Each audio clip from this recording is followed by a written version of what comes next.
11 തവണ ഞാൻ എഴുതിയതും ഞാൻ ഒട്ടും എന്താ പറയാ നോക്കാതെ ട്രെയിൻ ചെയ്യാതെ പ്രാക്ടീസ് ചെയ്യാതെ പഠിക്കാതെ പോയിട്ടാണ് ഞാൻ ശരിക്കും എക്സാം. ക്ലാസ് ഒക്കെ വളരെ അടിപൊളി ക്ലാസ്സുകളാണ്. ഇതിനകത്തുള്ള ആപ്പിനകത്തുള്ള മെറ്റീരിയൽസ്, റിസോഴ്സസ് എന്ന് പറഞ്ഞിട്ടുണ്ടെങ്കിൽ നമുക്ക് ഐഫറിൽ ഓവർലോഡാണ് റിസോഴ്സസ്. ആപ്പ് തുറക്കുന്ന സമയത്ത് ഗുഡ് മോർണിംഗ് മൂസീന എന്ന് പറഞ്ഞിട്ട് നമുക്ക് കിട്ടുന്ന ചെറിയ ചെറിയ കോഡ്സ് ഉണ്ട്. അത് ഭയങ്കര മീനിങ് ഫുൾ ആണ്, ഭയങ്കര വേർത്താണ്, ഭയങ്കര മോട്ടിവേറ്റഡ് ആണ്. ഹായ്, എൻ്റെ പേര് മൂസീന. ഞാൻ കോട്ടക്കലാണ്. ഞാൻ 12th ടൈം നെറ്റ് എഴുതിയിട്ടാണ് ഞാൻ ക്വാളിഫൈ ആവുന്നത്. ഈ 12th ടൈം ആണ് ഞാൻ ഐഫറിൽ ജോയിൻ ചെയ്തത്. എൻ്റെ ഒരു കൊളീഗ് വഴിയാണ് ഞാൻ ഐഫർ പരിചയപ്പെടുന്നതും അവിടെ അഡ്മിഷൻ എടുക്കുന്നതും. 2023 ഡിസംബറിലാണ് ഞാൻ ക്വാളിഫൈ ചെയ്തത്. അതിൻ്റെ തൊട്ട് മുന്നേ ഉള്ള ഒരു 3 months കോഴ്സിനാണ് ഞാൻ ജോയിൻ ചെയ്തത്. ഗ്രേസ് വാലി കോളേജിലാണ് ഞാൻ വർക്ക് ചെയ്യുന്നത്, മലപ്പുറം ജില്ലയിൽ. 12th ടൈം ഞാൻ ക്വാളിഫൈ ആവുമ്പോൾ ഞാൻ അതിന് മുന്നേ ഉള്ള ഈ 11 തവണ ഞാൻ എഴുതിയതും ഞാൻ ഒട്ടും എന്താ പറയാ നോക്കാതെ ട്രെയിൻ ചെയ്യാതെ പ്രാക്ടീസ് ചെയ്യാതെ പഠിക്കാതെ പോയിട്ടാണ് ഞാൻ ശരിക്കും എക്സാം എഴുതുന്നത്. പിന്നെ ഞാൻ ഐഫറിനെ കുറിച്ച് കേട്ടപ്പോൾ ഞാൻ ഐഫറിൽ ജോയിൻ ചെയ്യുന്ന മുന്നേ ഞാൻ PhD ജോയിൻ ചെയ്തിരുന്നു. ദെൻ PhD ചെയ്തുകൊണ്ടിരിക്കുന്ന സമയത്താണ് ഞാൻ നെറ്റ് ക്വാളിഫൈ ആവുന്നത്. ഞാൻ PhD ഞാനൊന്ന് അവിടെ പോസ് ചെയ്ത് വെച്ചു. കാരണം അതെനിക്കറിയാം, വൺസ് ഞാൻ അതിൽ ജോയിൻ ചെയ്ത് കഴിഞ്ഞാൽ ഞാൻ എത്ര എഫേർട്ട് എടുക്കുന്നോ അതിനനുസരിച്ച് അത് ഞാൻ ക്വാളിഫൈ ആവും എന്നുള്ള കാര്യം എനിക്ക് ഉറപ്പാണ്. കാരണം നമ്മൾ ഹാർഡ് വർക്ക് ചെയ്ത് കഴിഞ്ഞാൽ അതെന്റെ മാക്സിമം പീരീഡിൽ അതെനിക്ക് എടുക്കാൻ പറ്റും PhD. പക്ഷെ നെറ്റ് അങ്ങനെയല്ലല്ലോ. അപ്പൊ ഞാൻ അതിന് വേണ്ടിയിട്ട് ഞാൻ നന്നായിട്ട് ഹാർഡ് വർക്ക് ചെയ്തിട്ടുണ്ട്. ക്ലാസ് ഒക്കെ വളരെ അടിപൊളി ക്ലാസ്സുകളാണ്. ഇതിനകത്തുള്ള ആപ്പിനകത്തുള്ള മെറ്റീരിയൽസ്, റിസോഴ്സസ് എന്ന് പറഞ്ഞിട്ടുണ്ടെങ്കിൽ നമുക്ക് ഐഫറിൽ ഓവർലോഡാണ് റിസോഴ്സസ്. എന്ന് വെച്ചാൽ നമ്മളെല്ലാം കൂടെ എടുത്ത് പഠിക്കണം എന്നല്ല. നോട്ട്സുകൾ, അതേപോലെ വീഡിയോസ്, ദെൻ ഓൺലൈൻ ക്ലാസ്സുകൾ എല്ലാം നമ്മൾ എടുക്കണമെന്നല്ല പറയുന്നത്. നമുക്ക് ഏതാണോ വേണ്ടത് അത് നമ്മുടെ ഒരു കൺവീനിയന്റ് അനുസരിച്ചിട്ട് നമുക്ക് എടുത്ത് പഠിക്കാം. പലർക്കും പല രീതിയായിരിക്കും. ചിലർക്ക് PDF എടുത്ത് പ്രിന്റ് എടുത്ത് പഠിക്കാനായിരിക്കും ചിലർക്ക് ഇഷ്ടം.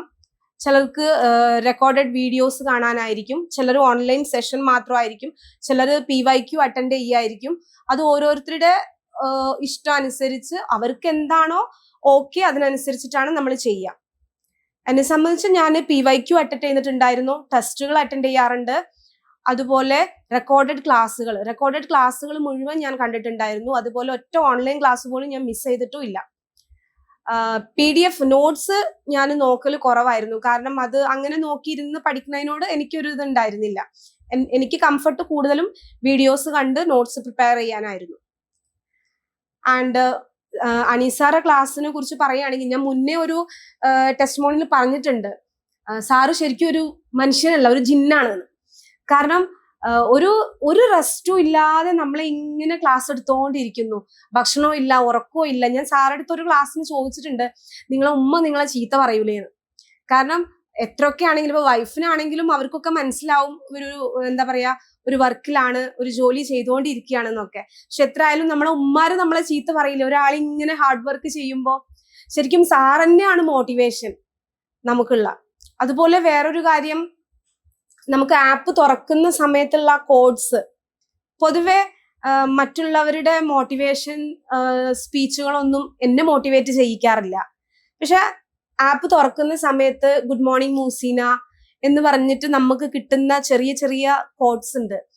അത് ഭയങ്കര മീനിങ് ഫുൾ ആണ്, ഭയങ്കര വേർത്താണ്, ഭയങ്കര മോട്ടിവേറ്റഡ് ആണ്. ഞാനിപ്പോ 2 year ആയി, എനിക്കൊന്നും ഓർമ്മയില്ല. പക്ഷെ എന്നാലും അതിനകത്തുണ്ട് നമ്മള് nobody else going to motivate you, അങ്ങനെ മീനിങ് വരുന്ന ഒരു കോഡ്സ് ഉണ്ടായിരുന്നു, ഓർക്കുന്നില്ല. Nobody else going to motivate you, you have to push yourself. ശരിക്കും നമ്മളെ ലൈഫിൽ അതാണ്. കാരണം ഞാനൊരു മദറാണ്, 2 കുട്ടികളുടെ മദറാണ്. എൻ്റെ മൂത്ത മകൻ 9th സ്റ്റാൻഡേർഡിൽ പഠിക്കുന്നു. ചെറിയൊരു മോളുണ്ടായിരുന്നു. അതേപോലെ ഹസ്ബൻഡ് ഉണ്ട്, ഉമ്മ ഉപ്പ. നമ്മൾ ഹസ്ബൻഡിന്റെ വീട്ടിൽ നിന്നിട്ടാണ് ഈ കാര്യങ്ങളൊക്കെ പഠിക്കുന്നതും ചെയ്യുന്നതും. കൂടെ നമ്മൾ വർക്ക് ചെയ്യുന്നുമുണ്ട്. ഫുൾ ടൈം ആയിട്ട് നമ്മളൊരു കോളേജിൽ അസിസ്റ്റന്റ് പ്രൊഫസർ ആയിട്ട് വർക്ക് ചെയ്യുന്നുണ്ട്. അപ്പോൾ നമുക്ക് പറഞ്ഞാൽ മനസ്സിലാവും നിങ്ങൾക്ക് എത്രയാണ് നമ്മുടെ ഒരു എഫേർട്ട് എന്നുള്ളത്. കോളേജിൽ പോകുന്നു, വൈകിട്ട് വരുന്നു, വീണ്ടും പഠിക്കാനിരിക്കുന്നു, രാത്രിക്കുള്ള ഫുഡ് പ്രിപ്പയർ ചെയ്യുന്നു. ഇങ്ങനെയൊക്കെ ആയിട്ട് കുറേ ഫുൾ ബിസി ആയിരുന്നു. കുറേ കാര്യങ്ങൾ നമുക്ക് സാക്രിഫൈസ് ചെയ്യേണ്ടി വന്നിട്ടുണ്ട്. പക്ഷെ അപ്പൊ നമ്മൾ ആലോചിച്ചത് എന്താന്ന് വെച്ചാൽ, ഈ ഒരു സമയത്ത് നമ്മൾ അത് സാക്രിഫൈസ് ചെയ്ത് കഴിഞ്ഞാൽ, ഈ ഒരു സമയത്ത് നമ്മൾ കുറച്ച് എഫേർട്ട് എടുത്തു കഴിഞ്ഞാൽ നമുക്കത് ആ ഒരു സക്സസ് നമുക്ക് ശരിക്കും അത് എൻജോയ് ചെയ്യാൻ പറ്റും. ശരിയാണ്. എൻ്റെ മോളൊക്കെ ശരിക്കും എക്സാമിന്റെ സമയത്ത് എനിക്ക് കൂടെ ഇരിക്കാൻ പറ്റാത്തത് കൊണ്ട് അവളെ ക്ലാസ്സിൽ ഒന്നും കൂടെ ഒന്ന് പുഷ് ചെയ്യണം എന്ന് പറഞ്ഞിട്ട് എന്നെ ടീച്ചർ വിളിച്ചിട്ടുണ്ടായിരുന്നു. അതൊക്കെ എനിക്ക് ഭയങ്കര ഇതാണ്. കാരണം നമ്മളെ മക്കള് പഠിച്ചുകൊണ്ടിരിക്കുന്ന നന്നായിട്ട് പഠിക്കുന്ന കുട്ടികളാണ് എങ്കിൽ പോലും നമ്മളെ ശ്രദ്ധ കുറവുകൊണ്ടാണ് ഇങ്ങനെ വന്നത്. പക്ഷെ ഞാൻ അപ്പോഴും വിചാരിച്ചത് എന്താ, ഫസ്റ്റ് സ്റ്റാൻഡേർഡ് അല്ലേ, ഓക്കെ കുഴപ്പമില്ല, അത് ശരിയായിക്കോളും. പക്ഷെ ഞാനിപ്പോ അവളെ കൂടെ ഫുൾ ടൈം ഇരുന്ന് കഴിഞ്ഞാൽ എനിക്ക് മിസ്സായി പോകുന്നത് നെറ്റായിരിക്കും. പക്ഷെ എനിക്ക് നെറ്റ് ഞാൻ ക്വാളിഫൈ ചെയ്ത് കഴിഞ്ഞാൽ എനിക്ക് ഇരിക്കാലോ ഇനിയും അവളെ കൂടെ. അങ്ങനെയാണ് ഞാൻ വിചാരിച്ചത്.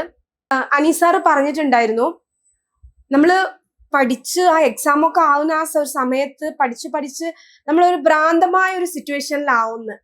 ശരിക്കും ഞാൻ തന്നെ ഇടയ്ക്കിടയ്ക്ക് ചോദിച്ചു നോക്കും, ഞാൻ ആ ഭ്രാന്തമായ സിറ്റുവേഷനിൽ എത്തിയോ എന്നുള്ളത്. എന്നിട്ട് നമ്മൾ വീണ്ടും ഇരുന്ന് പഠിക്കും. ഇതേപോലെ റൂമ്, ബാത്റൂം, ടോയ്ലറ്റ് അത് അവിടെ അറ്റാച്ച്ഡ് ആയിരിക്കും. പിന്നെ ഫുഡ് കഴിക്കാൻ മാത്രം താഴെ ഇറങ്ങി പോവുക. അതായത് എക്സാം ഒക്കെ അടുത്ത് വരുന്ന ആ സമയത്ത്. അതേപോലെ 5 AM ക്ലബ്ബ് സ്റ്റാർട്ട് ചെയ്യുക. ആ ഒരു സമയത്തൊക്കെ സാറ് പറഞ്ഞ ഒരു ഭ്രാന്തമായ സിറ്റുവേഷനിൽ എത്തി നമ്മള്. പിന്നെ നമുക്കത് ആ ഒരു കാര്യം നമുക്ക് ക്ലിയർ ചെയ്യാൻ പറ്റി. നമ്മൾ എടുത്ത എഫേർട്ടിനുള്ള റിസൾട്ട് കിട്ടി. ആൻഡ് താങ്ക് ടു ഐഫർ, ഓൾ ഐഫർ ടീംസ്, വെരി വെരി താങ്ക്.